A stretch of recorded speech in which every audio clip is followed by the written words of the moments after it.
इस कार्यक्रम के पुण्यार्जक हैं श्रीमती आशा देवी, सोहनलाल जी विदावत, पुत्र पीयूष कुमार, पुत्रवधू दीप्ति, पुत्र कुशल कुमार, पुत्रवधू जिनल, पोती जीवनी विदावत, परिवार कुंडा, राजस्थान, मुंबई अंधेरी, जिला उदयपुर। माँ तो माँ। आज चलो मैं बहुओं का चैप्टर छोड़ो, आज लड़कों से ही बात करता हूँ। ये तो बेचारी वहाँ से आई है, वो काय को पसंद करेगी? जब तू पैदा हुआ तू ही माँ बाप को पसंद नहीं करता है तो बहू क्या खाक पसंद करेगी? उनको ध्यान रखिए। मान्य सोचना है, आज घरों के हालात बहुत खराब हैं। एक या दो बच्चे हैं, विदेशों में जाके रहने लगे। कोई यहां भी है तो बाहर है, पूना में जॉब कर रहा है, बेंगलोर में जॉब कर रहा है। यहां बुढ़ापे में माँ बाप अकेले हैं। ध्यान रखना, कौन रखेगा इनका ख्याल? ये भूल जाओ, ये मत भूलो कि तुम्हें पूना भेजने वाले यही माँ बाप हैं, तुम्हें बेंगलोर भेजने वाले यही माँ बाप हैं, तुम्हें अमेरिका भेजने वाले यही माँ बाप हैं। लेकिन वहां जाते हो, पढ़ते हो, लिखते हो, सेटल हो जाते हो, माँ बाप को पलट के नहीं देखा करते हो।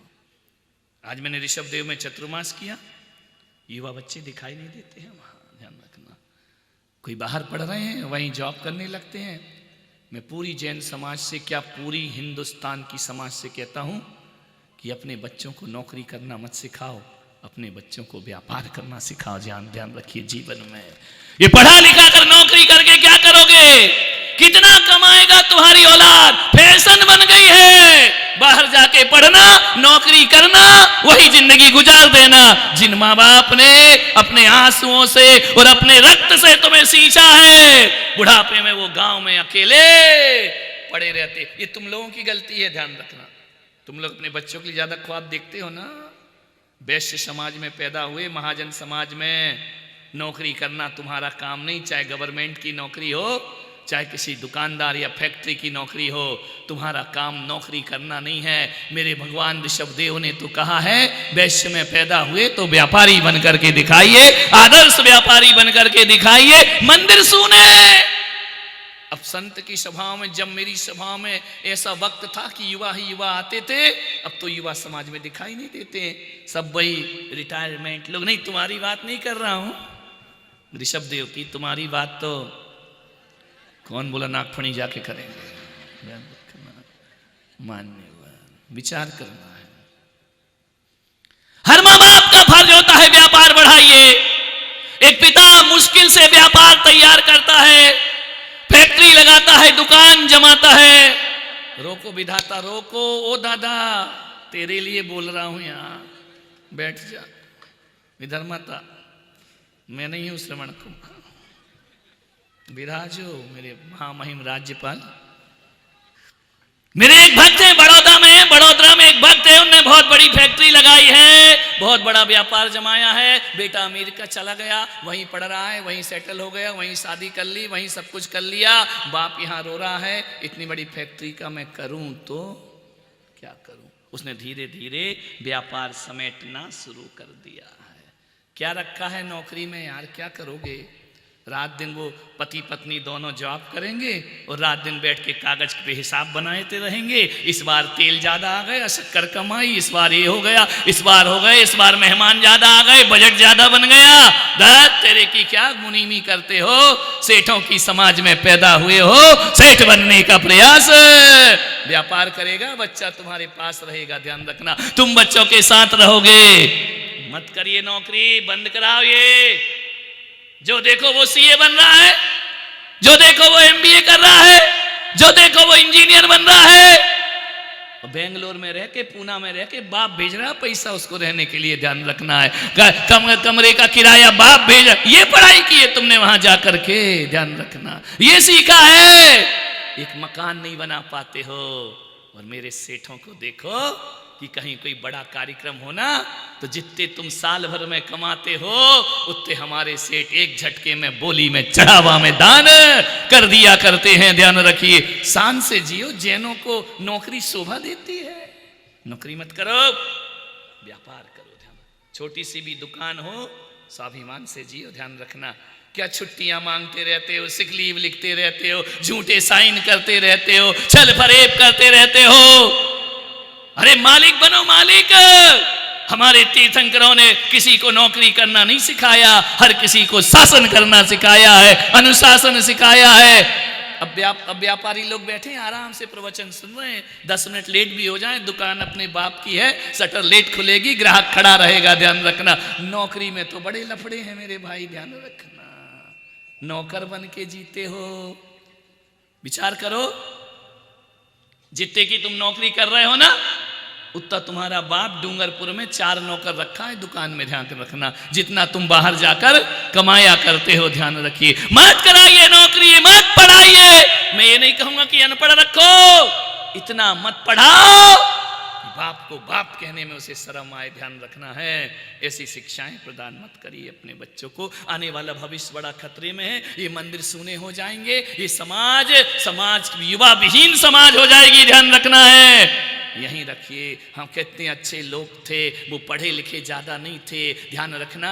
आज एक बाप को देखो तो मुझे ऐसा लगता है, एक बाप से बात करो तो आज यदि बाप के दिल से पूछो तो बाप कहता है मेरा बेटा 50 लाख अमेरिका में जाकर कमाए, 50 लाख का पैकेज लेकर के आए, मुझे उसमें सुकून नहीं मिलेगा, बल्कि मेरा बेटा 5 लाख रुपए साल कमाए लेकिन शाम का भोजन मेरे साथ बैठकर खाए, इसमें जिंदगी का आनंद मेरे साथ बैठकर खाए। मुझे नहीं चाहिए 50 लाख का पैकेज।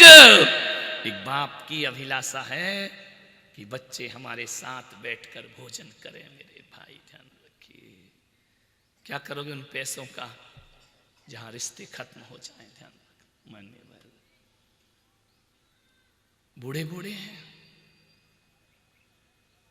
जब उनकी सहायता करना थी तब तुम चले गए,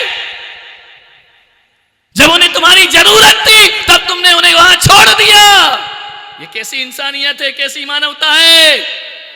मेरे देश को इंडिया मत बनाओ, मेरे देश को भारत रहने दो मेरे भाई। मेरा देश भारत है, मेरा देश हिंदुस्तान है। इंडिया वो होती है अमेरिकाओं के, विदेशियों के द्वारा, ब्रिटिश के द्वारा दी गई गाली है इंडिया शब्द, ध्यान रखना। जब जब मेरा भारत इंडिया बनेगा तब तब यहाँ वृद्धाश्रम बनेंगे, ओल्ड हाउस बनेंगे, और जब जब मेरा भारत भारत बनेगा तब तक यहाँ भगवान के मंदिरों का निर्माण होता चला जाएगा। भारत ने संस्कृति को पूजा है, भारत ने संस्कृति की रक्षा की है। भारत वो भारत है जहां रिश्तों की कीमत की जाती है, ध्यान रखना। भारत वो भारत है जहां माता पिता जैसे पवित्र शब्द हुआ करते हैं। इंडिया ने क्या दिया? मॉम डैड, ध्यान रखना।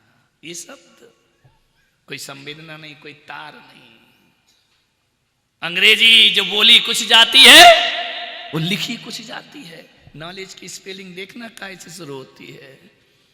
एन से शुरू होती है कि के से शुरू होती है? एन से होती है, के से होती है ना। अब अपनी डूंगरपुर का तो उसको नॉलेज नहीं, क्या पढ़ेगा यदि के से पढ़ना शुरू कर दे तो। अरे जो बोली कुछ जाए, लिखी कुछ जाए, उस भाषा का कोई चरित्र होता है क्या? मेरी भारत की भाषा तो जो बोली जाती है वही लिखी जाती है, ध्यान रखना। मान्यवर, यहाँ माता कह करके बुलाया जाता है, पिता कह करके बुलाया जाता है। इनमें संबंध है, इनमें संबोधन है, इन संबोधनों में सरसता है, समरसता है, प्यार टपकता है। इतना अपने बच्चों को मत बनाओ, अपनी बेटियों को इतने जॉब का मत सिखाओ, ध्यान रखना। कोई काम की नहीं है। ये नौकरी करने वाली बेटियां और बहुएं क्या जिंदगी जीती हैं? कुछ नहीं जी पाती हैं, ध्यान रखना। न बच्चों को अच्छे संस्कार दे पाती हैं, न बच्चों के लिए उनके पास समय होता है, न रिश्ते निभा पाती हैं,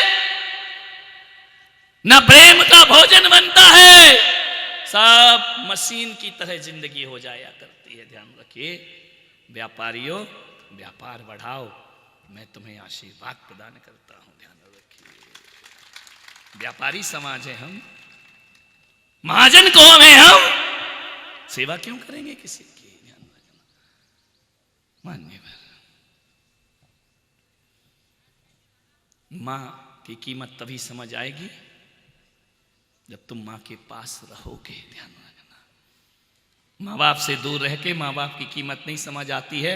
माँ बाप से मेरी निवेदन है, छोटी सी उम्र में उसे बाहर भेज देते हो पढ़ने के लिए, हॉस्टल भेज देते हो पढ़ने के लिए।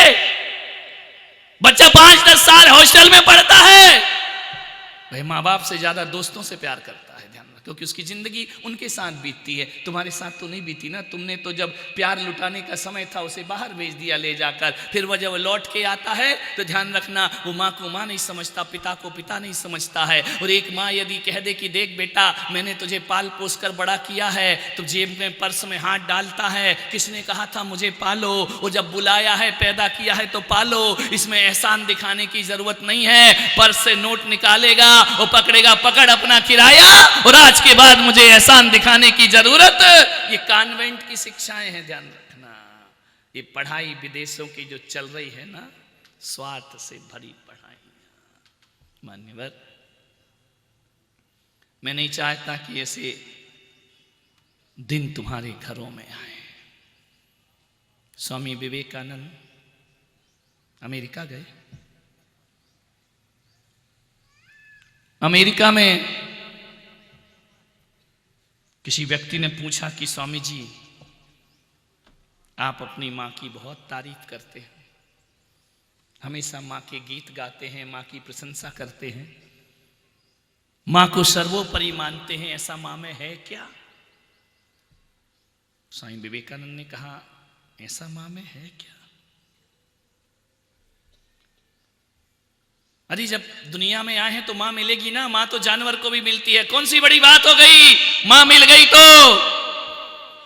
स्वामी विवेकानंद ने कहा एक काम कर, उनके सिर पर एक पगड़ी होती थी, शौफा होता था, उन्होंने फट से शौफा खोला, बोलिए पकड़, इस शौफे में 1 किलो का पत्थर बांध अपनी कमर में, पेट में, वो जा पूरा घूम करके आ, तब पता पड़ेगा माँ की कीमत क्या होती है। उसने कहा स्वामी जी मेरा प्रश्न आपसे है, पत्थर से नहीं। स्वामी विवेकानंद ने कहा माँ बाप के संदेह में उठा हुआ प्रश्न पत्थर ही होता है, ध्यान रखना।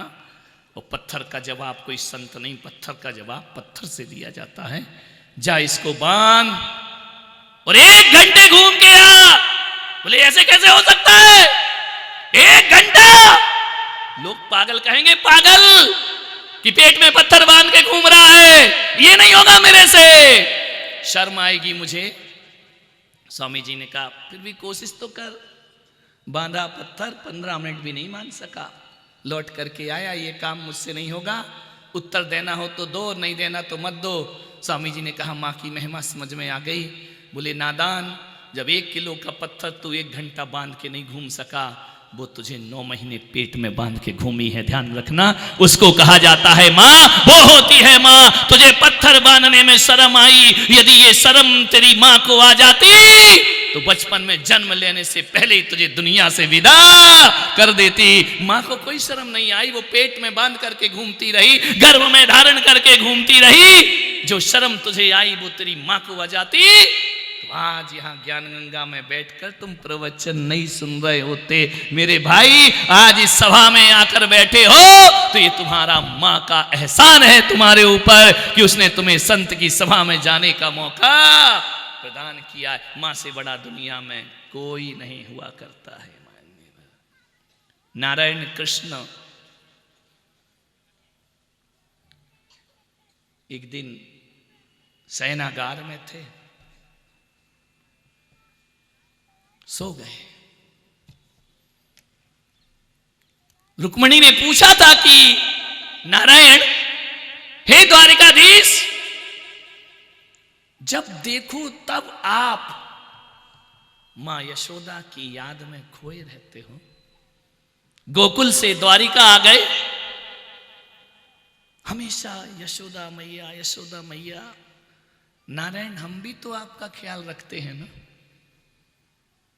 मैया यशोदा भी आपका ख्याल रखती थी, कोई दो राह नहीं है, लेकिन मैं भी तो आपका ख्याल रखती हूं ना। आपके भोजन का, आपके वस्त्रों का, आपके उठने का, आपके सोने का, हर पल हमारा ध्यान भी तो आप में है ना। फिर आप हमें इतना प्यार क्यों नहीं करते जितने मैया यशोदा को प्यार करते हो। नारायण कृष्ण ने कहा, रुक्मणी वक्त आएगा तो बताऊंगा। एक दिन शयनागार में नारायण कृष्ण सो गए, नींद आ गई। सुबह आंख खुली, नारायण कृष्ण ने कहा कि रुक्मणी कल मैं जल्दी सो गया, नींद आ गई, तुम दूध लेकर नहीं आई। तुम्हें मालूम है मैं बिना दूध पिए सोता नहीं हूं। रुक्मणी ने कहा, नारायण हे द्वारकाधीश, इतनी बड़ी गलती मेरे से कैसे हो सकती है, मैं तो दूध लेकर आई हूं। रात को ही मैं दूध लेकर आई थी, फिर रुक्मणी तुमने मुझे बोला क्यों नहीं? बोले दूध अभी भी रखा है आपकी सैया के बाजू में, तो तुमने बोला क्यों नहीं मुझे दूध के लिए? नारायण आप सो गए थे, तो मैंने सोचा कि निद्रा भंग करना उचित नहीं है, नारायण को सोने दो, जब उठेंगे तो दूध पी लेंगे। नारायण कृष्ण ने रुक्मणी का हाथ पकड़ा कि देख, एक दिन तूने पूछा था ना मां के प्यार और पत्नी के प्यार में क्या अंतर होता है, समझ में आ गया? बोले नहीं, क्या समझ में आया? अरे मैया यशोदा भी दूध लाती, मैं भी दूध लाई। अरे बोले रुक्मणी, दूध तो मैया यशोदा भी लाती और दूध तू भी लाई, मगर माँ और पत्नी के प्यार में इतना अंतर होता है कि जो पत्नी होती है ना, वो दूध रख के अपने महल में सोने चले जाती है, और मैया यशोदा होती ना तो सारी रात गिलास लेकर बैठती कि जब तक कान्हा जागेगा नहीं मैं सोने वाली नहीं हूं, जब तक दूध ना पिला लूं तब तक माता सोने वाली। यही अंतर है एक माँ के प्यार में और पत्नी के प्यार में। पत्नी गिलास रख के जाएगी और माँ गिलास रख के सारी रात मेरा इंतजार करती कि कान्हा कब जागेगा, कब उसे दुग्ध पान कराऊंगी। ध्यान रखना रुक्मणी, मैं जानता हूं कि पत्नी का जीवन में बहुत महत्व है। मैं आज अपने प्रवचन से ये नहीं कह रहा हूं कि इनका अपमान करो, मां का सम्मान करो, लेकिन मैं इतना जरूर कह रहा हूं, पत्नी यदि अर्धांगिनी है तो मां पूर्णांगिनी हुआ करती है। ध्यान रखना, क्योंकि मां ने तुम्हारे शरीर की रचना की है। ध्यान रखिए मान्यवर, कभी जाकर ड्रेसिंग टेबल के सामने खड़े होकर देखना, पैर के नाखून से लेकर सिर तक इस शरीर के निर्माण में पत्नी का क्या रोल है? कोई रोल है क्या? बोलिए, कोई रोल है? आनंद जी, पत्नी ने कुछ बनाया हमारा है? कौन बोला बिगाड़ी है? पहले बाल थे, अब चांद निकल आई है। ये पत्नी का रोल है हमारी जिंदगी में। ध्यान रखना, पहले जवान थे अब बूढ़े हो गए हैं, ये पत्नी का रोल है। ध्यान रखना, विचार करिए। आनंद वो बैठा ना, उसके भी बाल साफ है, आगे भी बाल साफ है, कई बिग लगाए बैठे हैं। मां के प्यार और पत्नी के प्यार में अंतर मालूम है कि जब पत्नी मां सिर पर हाथ फेरती है ना, सुलाती है, तो बाल आते हैं, और पत्नी जब फेरती है जो आए हैं वो भी ये प्यार है। ध्यान रखना, चमन उजाड़ देती है पूरी जिंदगी का। इस कार्यक्रम के पुण्यार्जक थे श्रीमती आशा देवी सोहनलाल जी विदावत, पुत्र पीयूष कुमार, पुत्रवधू दीप्ति, पुत्र कुशल कुमार, पुत्रवधू जिनल, पोती जीवनी विदावत परिवार, कुंडा, राजस्थान, मुंबई अंधेरी, जिला उदयपुर।